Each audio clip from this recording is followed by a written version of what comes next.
कहानी की शुरुआत में हम एक लड़की को देखते हैं जो सड़क के बीच में अपनी जान देने के लिए लेटी हुई है। कुछ ही देर में इस रोड पर एक गाड़ी आ जाती है।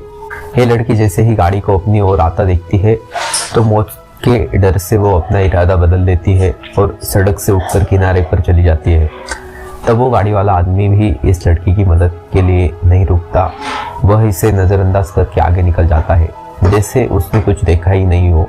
इस लड़की का नाम लिसा है। लिसा की ज़िंदगी बिल्कुल भी ठीक नहीं चल रही। दरअसल आज लिसा की बेटी का जन्मदिन है, लेकिन अब उसकी बेटी इस दुनिया में नहीं रही। तब हम देखते हैं कि जो गाड़ी कुछ देर पहले लिसा को इग्नोर करके निकल गई थी, उसे अपनी गलती का एहसास होता है। इसलिए वो आदमी अपनी गाड़ी पीछे करके लिसा के पास आता है। गाड़ी के अंदर बैठा एडम नाम का आदमी लिसा से पूछता है, क्या तुम ठीक हो? जिस पर लिसा जवाब देती है, हाँ मैं ठीक हूँ, मुझे कुछ नहीं हुआ। इस पर उस आदमी ने लिसा को बताया कि इस सुनसान जगह से शहर काफ़ी दूर है, इसलिए अगर तुम चाहो तो मैं तुम्हें शहर तक लिफ्ट दे सकता हूँ। लिसा मान जाती है, तुरंत उसकी गाड़ी में बैठ जाती है। सफ़र के दौरान एडम लिसा से पूछता है कि तुम अकेली इस सुनसान जगह में क्या कर रही थी? लिसा ने एडम को बताया कि आज मेरी बेटी का जन्मदिन है, इस वजह से वो आज मुझे बहुत याद आ रही है, पर बदकिस्मती से वो अब इस दुनिया में नहीं रही और अब मैं बिल्कुल अकेली हूँ। कोई भी ऐसा नहीं है इस दुनिया में जिससे मैं अपना दुख कह सकूँ। लिसा की बात सुनकर एडम कहता है, अच्छा इस वजह से तुम रास्ते के बीच में मरने के लिए रेडी हुई थी? जॉब में लिसा ने कहा, मैं मरना नहीं चाहती, बस एक बार किसी तरह से अपनी बेटी से मिलना चाहती हूँ। तभी लिसा कार का रेडियो ऑन कर देती है। रेडियो पर एक खबर चल रही होती है। रिपोर्टर बताता है कि जंगल में एक सीरियल किलर घूम रहा है और आज सुबह इस किलर ने 2 और लड़कियों को मार दिया। पुलिस के पास उस किलर की तस्वीर तो नहीं है, लेकिन उन्हें इसके बारे में जानकारी मिली है कि कातिल एक गोरे रंग का आदमी है जिसके पास भूरे रंग की गाड़ी है और उसके दाहिने हाथ पर एक क्रॉस का निशान है। ये खबर सुनकर लिसा के पैरों तले जमीन खिसक जाती है, क्योंकि रिपोर्टर रेडियो पर जिस कातिल का हुलिया बता रहा था तो कोई नहीं बल्कि एडम ही था। उसके हाथ में क्रॉस का निशान देखकर लिसा बहुत ज़्यादा डर जाती है। इससे पहले कि लिसा खुद को बचाने के लिए कुछ कर पाती, तभी एडम अचानक जोर से कार का ब्रेक लगाता है, जिससे लिसा का सिर तेजी से कार के डैशबोर्ड से जा टकराया और लिसा बेहोश हो गई। कुछ देर बाद जब लिसा की आंखें खुली तब उसने खुद को एक अजीब से बंकर में कैद पाया जो चारों ओर से लोहे की मजबूत दीवारों से बना हुआ था। लिसा खुद को इस बंद जगह में कैद पाकर बहुत ज़्यादा घबरा जाती है और मदद के लिए चिल्लाने लगती है, लेकिन उसकी मदद करने कोई नहीं आया। हम देखते हैं कि लिसा को एक अलग तरह का सूट पहनाया गया है और उसके हाथ में एक घड़ी भी पहनाई गई है। लिसा उस घड़ी को निकालने की बहुत कोशिश करती है, लेकिन वो घड़ी इतनी मजबूत थी कि काफ़ी कोशिश करने के बाद भी वो उसके हाथ से नहीं निकलती। आखिर में जब उसे एहसास होता है कि इस जगह से निकलना नामुमकिन है तो वह थक हार कर एक जगह बैठकर रोने लगती है। तभी अचानक उस चैम्बर का एक दरवाज़ा खुला। लिसा ने देखा कि दरवाजे की दूसरी ओर एक सुरंग है। उस सुरंग के अंत से रोशनी नजर आ रही थी। लिसा को समझ आया कि अगर इस जगह से बाहर निकलना है तो इस सुरंग से होकर निकलना पड़ेगा। लिसा खुश हो जाती है कि उसे बाहर निकलने का रास्ता मिल गया है, लेकिन जैसे ही वो सुरंग के अंदर चली गई तभी अचानक उसके पीछे उस चैम्बर का दरवाज़ा अपने आप बंद हो गया। ये देखकर लिसा की सांस रुक गई और अब उसे समझ आया कि वो पहले से भी ज़्यादा खतरनाक जगह में फंस गई है। तभी अचानक लिसा के साथ में बंधे ब्रेसलेट के अलार्म बजने लगा और 11 मिनट का टाइमर सेट हुआ। ये देखकर लिसा समझ गई कि मुझे 11 मिनट में यहाँ से निकलना होगा, नहीं तो मैं हमेशा के लिए यहाँ पर बंद रह जाऊंगी। इसलिए लिसा अपने हाथों और पैरों के बल रेंगती हुई जल्दी से उस रोशनी की तरफ बढ़ने लगती है। लेकिन जैसे ही वह उस रोशनी के करीब होती है तभी अचानक उस सुरंग का आगे का दरवाज़ा धीरे धीरे बंद होने लगता है। ये देखकर लिसा और तेजी से आगे बढ़ने लगी, लेकिन जब वो उस दरवाजे के पास पहुंची तो वो दरवाज़ा पूरी तरह से बंद हो चुका था। लिसा को कुछ समझ नहीं आ रहा था कि अब यहाँ से कैसे निकला जाए, तो वो चिक चिक कर रोने लगी। तभी उसकी नज़र उस दरवाजे के बगल से जा रही एक दूसरी सुरंग पर पड़ी, लेकिन वो रास्ता बहुत ज़्यादा तंग था। लिसा को कोई और दूसरा रास्ता नज़र नहीं आ रहा था, इसलिए लिसा हिम्मत करके किसी तरह सुरंग के अंदर चली गई और काफ़ी मुश्किलों के बाद वह उस रास्ते को पार कर लेती है और आगे बढ़ते हुए एक ऐसी जगह पर पहुंच जाती है जहां एक प्लेटफॉर्म की तरह 2 रास्ते बने हुए थे। एक रास्ता ऊपर से जा रहा था और दूसरा रास्ता नीचे से। लिसा को कुछ समझ नहीं आया और वो ऊपर के रास्ते को चुनती है। घुटने के बल आगे बढ़ती है, लेकिन थोड़ा आगे जाते ही नीचे का फर्श ऊपर उठने लगता है। अगर वक्त रहते लिसा वहां से नहीं निकल पाई तो नीचे का रास्ता उसे ऊपर चिपका कर मार देगा। लिसा डर के मारे तेजी से आगे बढ़ने लगी। वो उस जगह के बीच बस पिसने ही वाली थी कि तभी इस सुरंग के अंत तक उसका हाथ पहुंच जाता है और जैसे ही वो रास्ता पूरी तरह से बंद होने वाला था, लिसा अपनी जान बचाकर वहां से निकलने में कामयाब हो जाती है। खुद को कुचलने से बचाकर वह एक सुकून की सांस लेती है, लेकिन उसे पता नहीं था कि अब उसके लिए मुश्किलें और भी बढ़ने वाली थी, क्योंकि आगे का रास्ता और भी ज्यादा खतरनाक है। तभी उसकी घड़ी में अलार्म बज उठा। यह अलार्म बता रहा था कि आधा समय बीत चुका है और अब उसके पास सिर्फ 5 मिनट बाकी है। इसीलिए वो अब फिर से आगे बढ़ने लगी। जहाँ उसे थोड़ी दूर जाते ही रास्ते में कोई इंसान लेटा हुआ दिखाई दिया।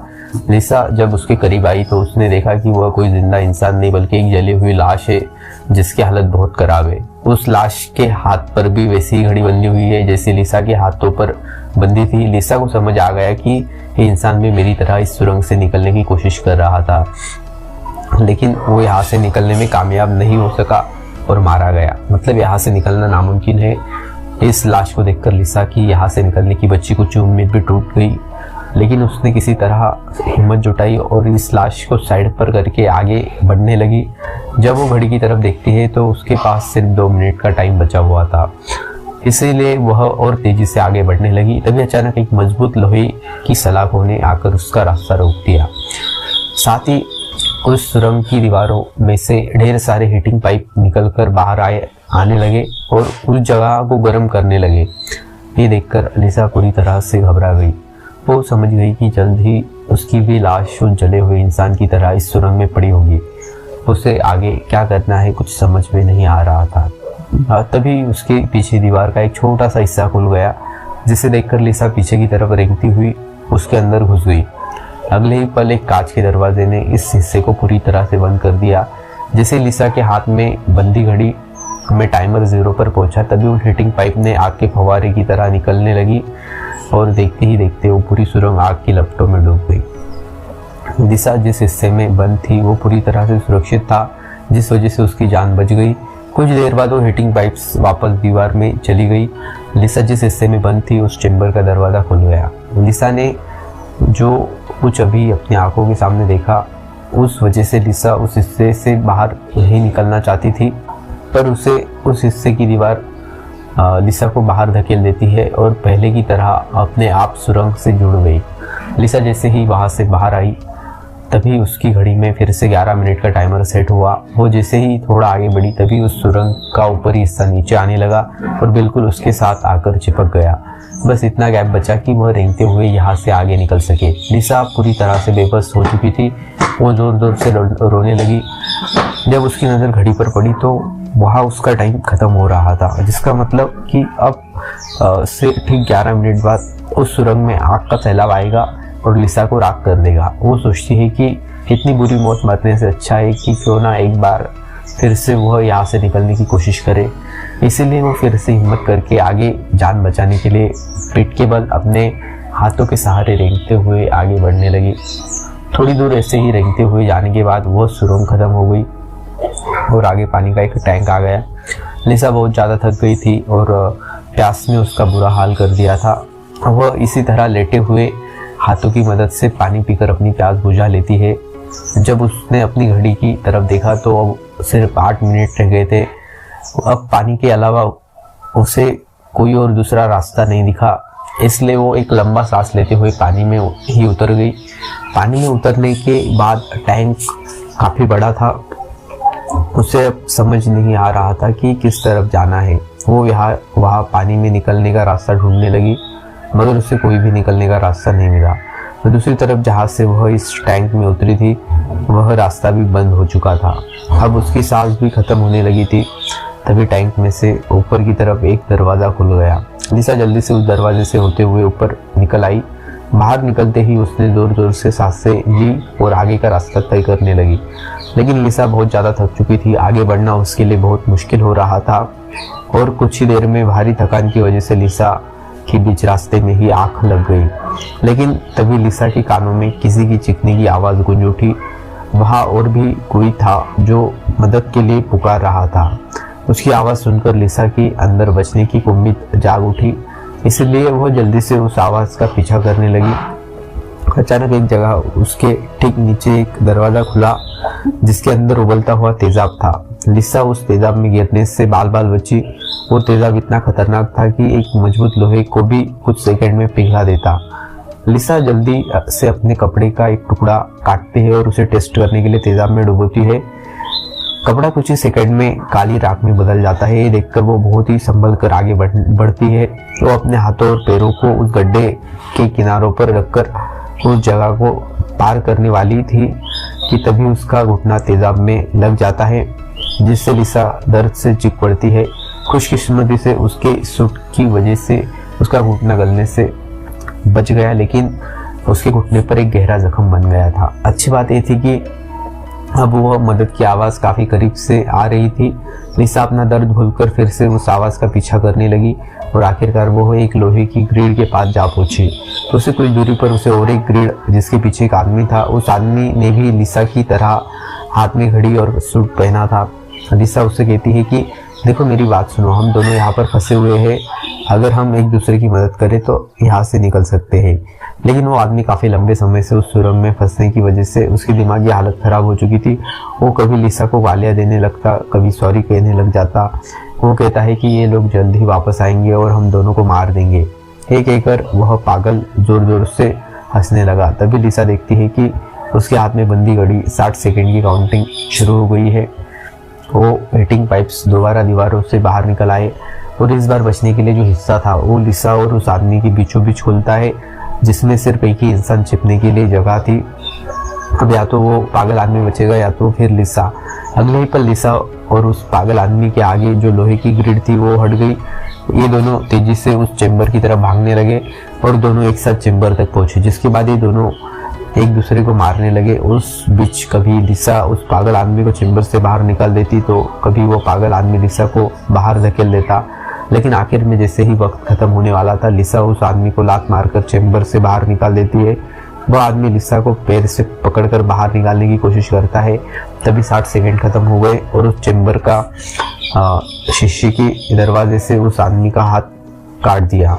दर्द से वो आदमी चिल्ला उठा। तभी लिसा की नज़र उस आदमी के हाथ पर पड़ी जिस पर क्रॉस का टैटू बना हुआ था। उस टैटू को देखकर लिसा समझ जाती है कि ये आदमी कोई और नहीं बल्कि उसे कार में बेहोश करने वाला सीरियल किलर एडम है।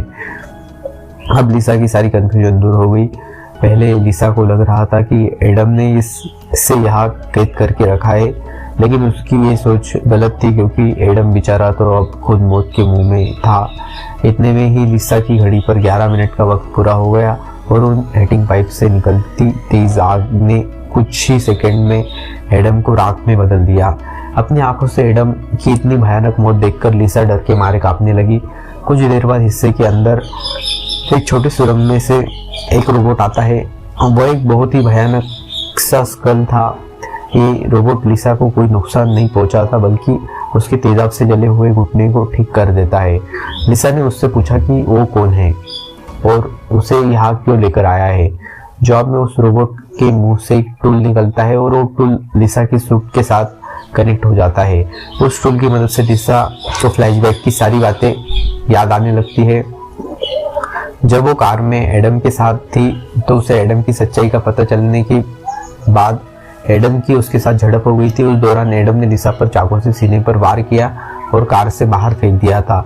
उसी पर लिसा को आसमान से उसकी ओर आती एक सफेद रोशनी दिखाई दी, जिसके बाद लिसा वापस प्रेजेंट में आती है। लिसा को अब एक बात समझ आ गई कि उन एलियंस ने ही दरिंदे एडम से उसकी जान बचाई थी और उसे यहाँ लाए थे, लेकिन वो उसे यहाँ क्यों लाए थे ये बताए बिना ही वो रोबोट वहाँ से निकल गया। लिसा ये भी समझ जाती है कि ये लोग जो भी है वे उसे मारना नहीं चाहते, बस उसे इस गेम को पार करना होगा तभी वो यहाँ से निकल पाएगी। लिसा अब आगे का रास्ता तय करके उस चैम्बर से बाहर आ गई।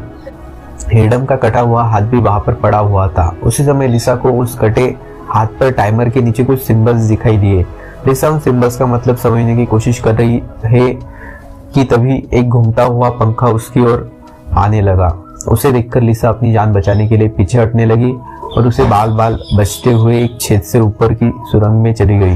तभी अचानक उसे सुरंग के ऊपर से किसी के चलने की आवाज सुनाई दी। वह आवाज एक जगह पर जाकर रुक गई। उस जगह पर सुरंग का ढक्कन खुला और उसमें से एक भयानक सा जीव उतरा, जो देखने में तो इंसान था लेकिन जानवरों की तरह घूर रहा था। उसका शरीर पूरी तरह से जल चुका था और उसकी आंखें सफेद पत्थर की तरह चमकदार थी। तभी लिसा की नजर उसके कटे हुए हाथ की तरफ गई। उसका कटा हुआ हाथ देखकर लिसा समझ गई वह कोई और नहीं बल्कि एडम है, जो जलने के बाद एक राक्षस में बदल चुका है। अब वह लिसा को मारना चाहता था। एडम की आंखें जल गई थी, इस वजह से वो लिसा को देख तो नहीं सकता था पर वह सुन सकता था। लिसा चुपचाप धीरे धीरे आगे बढ़ने लगती है, लेकिन तभी उसकी घड़ी के फर्श पर टकराने से एक हल्की सी आवाज गूंज उठी, जिससे एडम को उसकी भनक लग गई और तेजी से लिसा को मारने के लिए उसके पीछे आने लगा। लिसा उसके हाथ लगने ही वाली थी कि तभी लिसा एक पतली सुरंग से उस पार चली गई।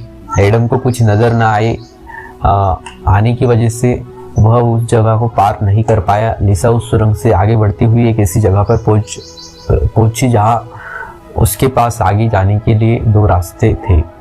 लिसा को कुछ समझ नहीं आ रहा था कि किस रास्ते को चुनना चाहिए। वो बहुत सोचने के बाद जब उसे कुछ समझ नहीं आता तो वह एक अंदाजे से लेफ्ट वाली सुरंग में घुस जाती है। सुरंग के बाहर एक कमरा था जिसकी चारों ओर कांच की दीवारें थी। उन दीवारों पर लिसा को उसके पैदा होने से लेकर अपनी बेटी को जन्म देने तक की सारी यादें दिखाई दे रही थी। वहाँ लिसा ने ये भी कहा कि किसी तरह उसकी लापरवाही की वजह से उसकी बेटी की जान चली गई। लिसा अपनी बेटी को याद करके बहुत रोने लगती है। तभी उसने देखा कि ऊपर छत से एडम फिर से उसके पीछे आ रहा है, लेकिन लिसा उससे अपनी जान छुड़ाकर एक दूसरे सुरंग में पहुंच जाती है, जहां उसने कुछ ऐसा देखा जिससे उसकी खुशी का ठिकाना नहीं रहा। उसने देखा कि उस सुरंग के खत्म होने पर बाहर नीला आसमान चमक रहा है। अपनी आज़ादी को इतने करीब से देखकर लिसा में दोबारा हिम्मत आ गई, लेकिन अब सुरंग को पार करने के लिए उसे एक कटीले रास्ते से होकर गुजरना पड़ेगा। अब सिर्फ 60 सेकंड का टाइम बचा हुआ था। अगले ही पल हीटिंग पाइप्स भी दीवार से बाहर निकल आई, जो 60 सेकंड खत्म होते ही उस जगह को आग से भरने वाले थे। लिसा बिना टाइम जाए किए इन कंटेनर तारों के नीचे से जाने लगी, जिससे वो कांटेदार तार उसकी बॉडी में घुसकर लिसा की पीठ बुरी तरह से काट देते हैं। लिसा बहुत ज़्यादा तकलीफ में होती है और उसके पीठ से बहुत ज़्यादा खून निकलने लगता है, लेकिन लिसा खुद की परवाह किए बिना धीरे धीरे आसमान की तरफ बढ़ने लगी। तभी पीछे सुरंग में चेंबर खुला, जिसमें एडम झट से जाकर छिप गया। अब कुछ ही देर में आग का सैलाब आने वाला था। खून से लथपथ लिसा बाहर निकलने की कोशिश में थी, लेकिन बहुत ज़्यादा खून बहने की वजह से अब आगे बढ़ना उसे मुश्किल हो रहा था। उसकी आंखें धुंधली हो रही थी। तभी 60 सेकंड खत्म हो गए और अगले ही पल वहाँ आग बरसनी शुरू हो गई। उससे पहले कि वो आग का सैलाब लिसा को अपनी चपेट में लेता, लिसा के ठीक नीचे एक द्वार खुला और वो नीचे एक चेंबर में जा गिरी और बेहोश हो गई। थोड़ी देर बाद जब लिसा की आंख खुली तो उसने देखा कि वो फिर से उसी जगह पर आ गई है जहाँ से उसने बढ़ना शुरू किया था। यानी अब तक उसने जितनी भी मेहनत की यहाँ से निकलने की, वो सारी जाया चली गई। ये देखकर लिसा पूरी तरह से टूट चुकी थी। तभी वो रोबोट उसकी मरहम पट्टी के लिए दोबारा आ जाता है। लिसा ने उसे मरहम पट्टी करने से रोका, क्योंकि वह दोबारा ये सब दोहराने के लिए तैयार नहीं थी। उसने रोबोट से कहा कि अब वह सिर्फ मरना चाहती है। उस रोबोट ने लिसा की बात मान ली और उसके मुंह से एक इंजेक्शन निकालकर लिसा के शरीर की तरफ बढ़ने लगा। तभी लिसा को एडम के हाथ पर बने हुए निशान याद आ गए। वो समझ गई कि जरूर वो निशान यहाँ से बाहर निकलने का रास्ता बताते हैं, इसलिए वो अपने खून से दीवार पर एडम के हाथ पर बने हुए निशान बनाने लगी, जिसे काफी गौर से देखने के बाद लिसा को पता चला कि ये तो एरो है जो यहाँ से निकलने की दिशा बताते हैं। जैसे कि पहला एरो लेफ्ट साइड की तरफ मुड़ा हुआ था, जिसका मतलब रास्ते में आने वाली पहली 2 सुरंगों में से उसे लेफ्ट साइड वाली सुरंग के अंदर जाना चाहिए।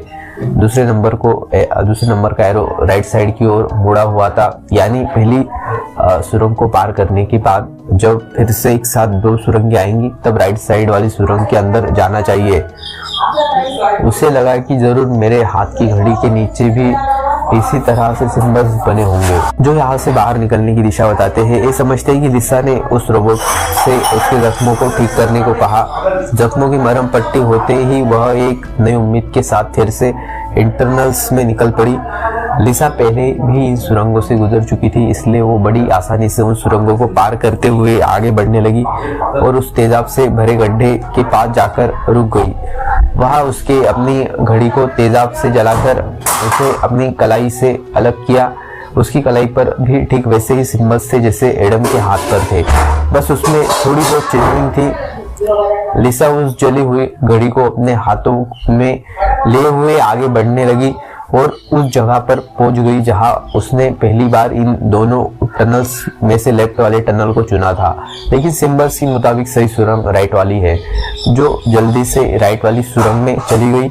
जहां आगे जाकर उसे दो और सुरंगें मिली जिनमें सही सुरंग लेफ्ट वाली थी। इसी तरह लिसा अपने हाथ पर बने निशान की मदद से हर बार सही रास्ता चुनकर आगे बढ़ रही थी, लेकिन तभी एक बार फिर से एडम उसके पीछे पड़ गया। यहाँ लिसा समझदारी से काम लेते हुए एडम को गुमराह करने के लिए एक सुरंग के अंदर अपनी घड़ी फेंक देती है और खुद दूसरी सुरंग में छिपकर बैठ गई। एडम घड़ी की आवाज का पीछा करते हुए दूसरी सुरंग में घुस गया। एडम के जाते ही जब लिसा ने अपनी कलाई पर बने सिंबल्स चेक किए तो उसे पता चला कि एडम को जिस सुरंग में भेजा था वही सही सुरंग थी। ये देखकर लिसा बहुत ज्यादा परेशान हो गई। अब लिसा के पास कोई दूसरा और रास्ता नहीं था, इसलिए वो धीरे से एडम जिस टनल में था वो भी उस टनल में घुस गई। ये टनल काफी अजीब सा था, ऐसा लग रहा था कि ये टनल जैसे किसी बड़े जानवर का पेट हो। लिसा धीरे धीरे आगे बढ़ने लगी। थोड़ा सा आगे जाकर उसने देखा कि उसकी घड़ी सामने पड़ी हुई है, लेकिन एडम भी वहां पर मौजूद है। एडम अब चुकी देख नहीं सकता था, इसलिए लिसा चुपके से उस घड़ी को उठा लेती है, पर तभी घड़ी में 60 सेकंड बचे होने का अलार्म बजने लगा, जिसकी आवाज से एडम को लिसा की भनक लग गई। वो दोबारा लिसा का पीछा करने लगा। उससे बचने के लिए लिसा जिस रास्ते से आई थी उसी रास्ते को वापस भागी। उस वक्त लिसा की घड़ी में 60 सेकंड का काउंटिंग शुरू हो चुका था और सुरंग से हीटिंग पाइप्स भी निकल आए थे। साथ ही सुरंग में बचाव चेंबर भी खुल चुका था। लिसा जल्दी से उस चेंबर में जाकर छिप गई। एडम भी वहां तक पहुंच जाता है, लेकिन अब काफी देर हो चुकी थी क्योंकि उस चेंबर को शीशे के दरवाजे ने बंद कर दिया था। क्या लिसा एडम को चिढ़ाने के लिए उसे मिडल फिंगर दिखाती है, पर बदकिस्मती से इस बार आग बरसने वाली हीटिंग ट्यूब आग बरसाए बिना ही अंदर चले गए, जिसके बाद चेंबर का दरवाजा भी खुल गया और अगले ही पल एडम लिसा पर टूट पड़ा। लिसा भी खुद को बचाने के लिए एडम से लड़ पड़ी और उस शैतान के सर को अपने पैरों से दबाने लगी। पीछे से चेंबर की दीवार भी लिसा को आगे की तरफ धकेलने लगी, जिससे उस शैतान एडम का सर कुचल गया और आखिरकार लिसा को एडम से छुटकारा मिल गया। लिसा अपने रास्ते पर आगे बढ़ने लगी, जहां आगे चलकर उसे वापस 2 रास्ते मिले। उसकी कलाई पर बने सिंबल्स के मुताबिक उसे राइट वाली सुरंग से जाना था और यह उस भूल भुलैया की आखिरी सुरंग थी। लेकिन तभी लेफ्ट वाली सुरंग से एक लड़की बाहर निकल आई और उसे देख लिसा की आंखें खुली की खुली रह गई और वह रोने लगी, क्योंकि ये लड़की कोई और नहीं बल्कि उसकी बेटी नीना थी। नीना के मरने के बाद लिसा ने जीना ही छोड़ दिया था। उसकी बस यही एक ख्वाहिश थी कि वह किसी तरह नीना से मिल पाए, और आखिरकार आज उसकी एक ख्वाहिश भी पूरी हो गई। नीना ने अपनी माँ लिसा से कहा कि अब दोबारा मुझे फिर से अकेला मत छोड़ना, जिस पर लिसा ने जवाब दिया, नहीं बेटा, मैं हमेशा तुम्हारे साथ रहूंगी। जिस पर नीना कहती है, तो फिर आओ मेरे साथ लेफ्ट वाले टनल में चलो। लिसा रोते हुए बोली, नीना, मैं तुम्हें फिर से खोना नहीं चाहती, लेकिन सच तो ये है कि तुम पहले ही मर चुकी हो और मेरी मंजिल दूसरी सुरंग में है। इतना कहकर लिसा वहां से जाने लगी। पीछे से नीना उसे पुकारती रही, लेकिन लिसा दिल पर पत्थर रखकर उस सुरंग से बाहर निकली। बाहर आते ही लिसा फुट फुट कर रोने लगती है। उसके बाद लिसा ने बिना समय गवाए राइट वाली सुरंग में घुस गई, जहां उसे सुरंग के अंत में खुला आसमान दिखा रहा था। वो खुश होकर तेजी से आगे बढ़ने लगी, लेकिन तभी उसके रास्ते में 3 लोहे के ब्लेड्स आ गए, जो लगातार तेजी से ऊपर नीचे हो रहे थे, जिन्हें पार करने का मतलब था खुद के टुकड़े करवाना। लेकिन लिसा को हर हाल में यहाँ से निकलना था, इसलिए उसने गौर किया उनमें से पहला ब्लेड हर 4 सेकंड्स में एक बार नीचे आ रहा है। लिसा उसके करीब पहुंची और जैसे ही वो ब्लेड ऊपर आया तो 4 सेकंड्स पूरे होने से पहले झट से उस पार चली गई। उसके बाद वो दूसरे ब्लेड के पास पहुंच जाती है। इसी तरह उसका दूसरा ब्लेड हर 3 सेकंड्स में नीचे आ रहा था। लिसा ने हिम्मत दिखाते हुए उसे भी पार कर लिया, लेकिन लास्ट वाला ब्लेड सिर्फ 2 सेकंड्स में नीचे आ रहा था, जिसे पार करना लिसा के लिए बहुत ही मुश्किल था। अब आजादी की चाहत में लिसा ने उसे भी पार तो कर दिया, लेकिन बदकिस्मती से उसका पैर ब्लेड के बीच आकर कट गया। लिसा का दर्द से बुरा हाल हो गया था, लेकिन लिसा अपने पैर की परवाह किए बिना सुरंग के एंड तक पहुंच जाती है, जहां उसे खुला आसमान नजर आ रहा था। लेकिन जैसे ही उसने अपना हाथ सुरंग से बाहर निकालने के लिए आगे बढ़ाया, उसका हाथ सामने लगी स्क्रीन पर जा लगा, जहां खुले आसमान का वीडियो चल रहा था। ये देखकर लिसा बहुत ज्यादा मायूस हुई। उसने कहा, मैंने तो सब कुछ किया जो मुझे करने को कहा गया था। उसके बाद वो पागलों की तरह हंसने लगी। तभी सुरंग से हीटिंग पाइप्स निकल आए, क्योंकि अब कुछ देर बाद 11 मिनट का टाइम खत्म होने वाला था। लिसा अब सुकून से मौत का इंतजार करने लगी, लेकिन इस बार वो हीटिंग पाइप्स उसे जलाए बिना ही वापस सुरंग में चली गई। तभी अचानक सुरंग का ऊपर का हिस्सा खुल गया और एक तेज रोशनी लिसा पर पड़ी। लिसा का शरीर अपने आप हवा में उठने लगा और उस रोशनी में समा गया। थोड़ी देर बाद जब लिसा की आंख खुली तो उसने खुद को एक झरने के किनारे पाया, जिसे देखकर लिसा के चेहरे पर मुस्कान वापस लौट आई। वहां पर नीना भी मौजूद थी। लिसा ने नीना से पूछा, क्या मैं मर चुकी हूँ? इस पर नीना ने कहा, तुम्हारा शरीर एक बार नहीं बल्कि अब कई बार मर चुका है। लिसा ने फिर से पूछा कि अब यहाँ मुझे क्या करना है? जिस पर नीना ने जवाब दिया, यहाँ तुम्हें बस जीना है और कुछ नहीं करना। यहाँ हमें पता चलता है कि जिस जगह पर लिसा अब मौजूद थी वो जगह दुनिया नहीं बल्कि कुछ और ही थी और किसी स्वर्ग की तरह खूबसूरत थी। इस फिल्म की शॉर्टकट एक्सप्लेनेशन ये है कि लिसा जब एडम के साथ कार में सफर कर रही थी, तब एडम ने लिसा पर चाकू से वार करके उसे मार दिया, जिसके बाद वो सीधा नर्क पहुंची। वहां उसके पाप धुल गए और एंड में वो स्वर्ग जा पहुंची। इसके साथ ये कहानी खत्म हो जाती है। दोस्तों, अगर ये वीडियो आपको अच्छी लगी हो तो इसे लाइक जरूर कर लेना और ऐसे ही वीडियोस के लिए चैनल को सब्सक्राइब जरूर कर लेना। तो मिलते हैं अगले वीडियो में।